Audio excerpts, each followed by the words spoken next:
This is the third and final part of the Reform Report's exclusive interview with Frank Calabrese Jr. My father had told me that at one point he was in the running for the spot that Tony got. Oh, okay. Yeah, and that's why it wasn't after Tony got killed. Okay. Because there was nothing left after Tony got killed. Right. Remember, the bosses got indicted, the skim was gone, and that's all they wanted anyways.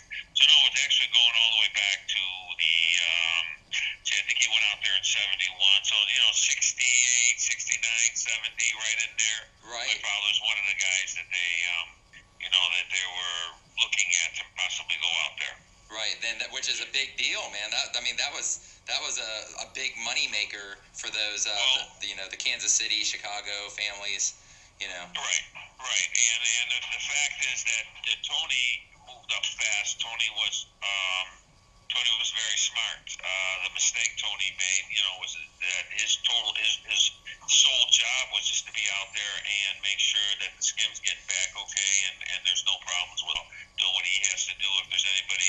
And Tony not only just went off on his own and started doing everything, and he brought all that heat in, and among a few other reasons, and that's it. He got going back to too high profile. And the bosses are turning a blind eye because the money's coming in, and at some point they're like, okay, we've had enough. Right. And Tony was a powerful guy too, and they felt that if the bosses got locked up, that Tony would try to take over everything and make a power move. So, right. Yeah. Which is kind of interesting because when you obviously now you do some of the mob kind, because it was I think didn't Frank Collada put that on, or was he involved in it? Yeah, we actually went out there and spoke there for nothing for him. So we paid our own way out there. We helped him out with it. Right. First year. And now, did he know your father, Frank? Yeah. He knew my father. Yeah, I figured, since he was with, the same time period and whatnot. Yeah, he had made a comment one time that, because they were originally from the same neighborhood, and he had made a comment one time, Collada, in an interview, saying that one time he was in the car and he was going to he pulled a gun on my dad, or he was going to pull a gun on my dad, and my dad started crying and pleading for his life. Well, the first thing everybody on the street said is, it's full of shit, because nobody's ever seen my dad cry and plead for his life. And I called Frank out on that, and he backstepped, and he says, no, it wasn't like that. It's just he thought I had a gun, so he kind of backed off a little. Yeah, kind of backpedal. Well, not only that, and I don't, obviously I know Frank was definitely involved in Tony's robbery crew and stuff. I don't know too much about Frank, just from stuff his interviews and stuff. Frank was a childhood friend of Tony. I can tell you right out. He's a childhood friend of Tony. He was part of that robbery crew, but Tony had a soft spot for him. Right. Okay, and a lot of guys didn't like Frank, and they used to say, why do you have that guy around you? And Tony says, oh, he's a nice guy, he's my friend, and, so Frank was not in the mob. Frank wasn't running back and forth, passing stuff back and forth to Chicago. Right. He was Tony's guy. He was Tony's guy out there, part of that crew. Right. Yeah, because of course it's interesting. Like in the movie Casino, I know that he was like a consultant on the film. Right. And I know I work in the film industry too, but I do sound. I don't do consulting or acting or whatever that much. But it's interesting, how they kind of change things around, because of course, to dramatize it, they made it, that they beat the Spilotro brothers and threw them in the grave alive, and obviously in that previous interview that you gave, you pointed out the factual that in fact that both the brothers were dead before they put them in the graves, right? Right. And I laugh because the movie Casino was based off the Chicago outfit's control of Vegas and the skim, and it was based off of Spilotro. And when I'm watching the movie, I see so many things that were wrong, and I'm sitting in the show, and I can't even say, hey, that didn't happen like that, or this didn't happen like that, Right. So it's funny that, I actually, there was a lot of it, but it's Hollywood, they base it off what they think they know. Right. At this point, are you still doing any speaking engagements, or you just kind of take them as they come, or? Right now, I'm not really doing any, because there's just, the book's been out film for 6 years. Right. I'm working on a few other things, but I had one of the authors, one of the writers that wrote the book with me, he was also a producer.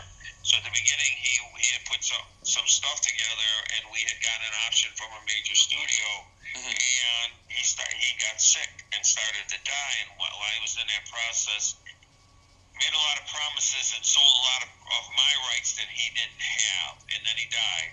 And then I have this project, and nobody wanted to touch it because it was a mess. So I had to straighten out all the legal stuff. So Right. now I'm very, very close. I'm working with some people in LA. I'm very, very close to having a contract to do either a TV show, I'm talking about like Amazon, stuff like that, or a major motion picture. Yeah. There's so many options now, because now they do like Netflix, like mini-series. Right. Netflix, Right. Amazon. But I gotta tell you, I love gangster flicks. I think most people do. I think a lot of people find it, it's an intriguing part of life that 99% of society has never been around. But your story is absolutely unbelievable. I mean, anyone, I think what makes it different, there's a lot of mob books out there, guys that were in the mob that tell you who they killed, the orders, the rules they had to follow, how they had to dress, how they had to groom. My story is of an Irish Italian family from Chicago, okay? Right. And that's what the story is about. The story's about when you bring the street in your home out, corrodes the family structure. The story just happens, though, that this family that I'm telling the story about, their business happened to be organized crime. Right. So it's probably the closest thing to Sopranos that you'll ever find. Absolutely. But this is all real. The book was only close to 400 pages. I have another 400 pages that wasn't even printed yet that I have. And I also came into possession of all my father's diaries and journals the whole time he was locked down when he passed away. I finally got them from the FBI, and thinking about writing something off of that. There's really a lot of great stuff in there. I bet. Especially, now that your father's passed away, that's something that would be a very interesting read to get things from his perspective, Definitely, and they are all in there. It's very heartfelt when we go through it, myself and my brother. Oh, I bet. I'm sure. And then my brother Kurt's writing a book. He didn't want to get his stories lost, and he didn't want his story to get lost in mine. But he's writing a book about abuse, bullying, and his inside look on what he grew up into without actually being in it. That's awesome. Did you ever have any communication with your father after all of this went down, or did he just No. He just kind No, of we weren't allowed to have communication, and the government actually made it almost a judge ruled on it that we're not allowed to have any communication anymore. And if I knew that people say, well, wouldn't you want to see your father? I knew the last day I was in court when I walked out of that room, I actually had tears in my eyes because I told one of the guys walking out with me, I said, do you realize this is the last time I'm probably going to ever see my father alive? Right. So that was kind of overwhelming, that. And it wouldn't have done any difference. It wouldn't have done any good for us to meet. Right. Well, I definitely have to tell you, Frank, it's absolutely commendable, the relationship that you have with your kids, how involved you are with them. I know it, and I just think, I really respect you for what you've gone through and the relationship that you have with them, so I think that's super awesome. So real quick, let's talk about your mob tour. When did you start this? It's actually only been running for 3 weeks. Okay. So I started it in early October. And what had happened was, I came into Chicago for the summer, and I seen some of the other tour buses going, and I went and I took a ride on those tour buses, and I'm thinking, I would like to do something like this if I had a TV or movie project, but I'm thinking, do I really need that? What if I do tours and I'm the tour guide, and I base it off my life story and my book and mix it in with some of Chicago history? I have a lot of family history in Chicago. Right.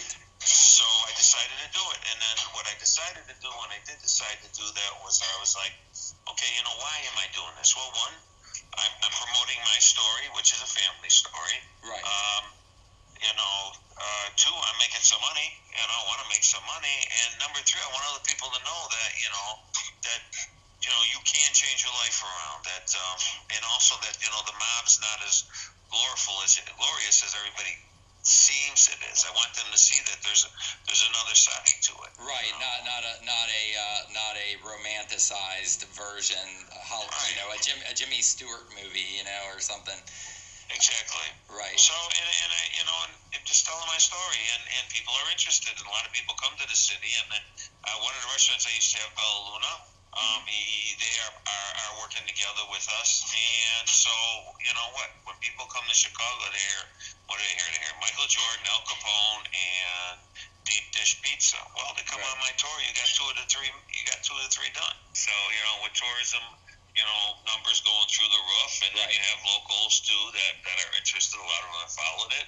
Right. So a lot of them just intriguing. Well, I wonder what the tour is about. Let me check it out. And what differs from my tour from all the others is you're hearing it right from the horse's mouth. Right. Not only am I going to give you a little bit of history, but I'm also going to tell you stories, family stories of things that happen, background stories that you'll never hear anywhere else. I don't go past anybody's house. I don't go anywhere where I would make anybody feel uncomfortable to get mad at me. Right.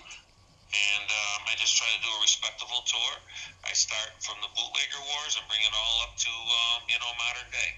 Right. And that's basically what I focus on is how the mob had to change when Capone went to jail and Diddy killed himself, and the federal government declared war. Right. On Prohibition ends, how they survived. So that's what I talk about. The hear it from somebody whose family lived it, who lived it himself. It gives it a whole nother sense of validity. So I think that's super awesome, and I'm really looking forward to when we come up there to hooking up with you and taking your tour. Definitely, for sure. Mike. Yeah, get a hold of me, definitely. Well, this has been a very educational interview, and Frank, I really I'll help you out a little. yeah, man, I really appreciate it. I really do. Okay. And I'll be in touch with you.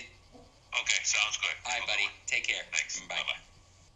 And that concludes the Reform Report's exclusive interview with Frank Calabrese Jr. For those of you interested in Frank's mob tour in Chicago, you can go to www.familysecretstours.com for all information. Again, www.familysecretstours.com. And also, pick up Frank's book, Operation Family Secrets, available at any major book retailer.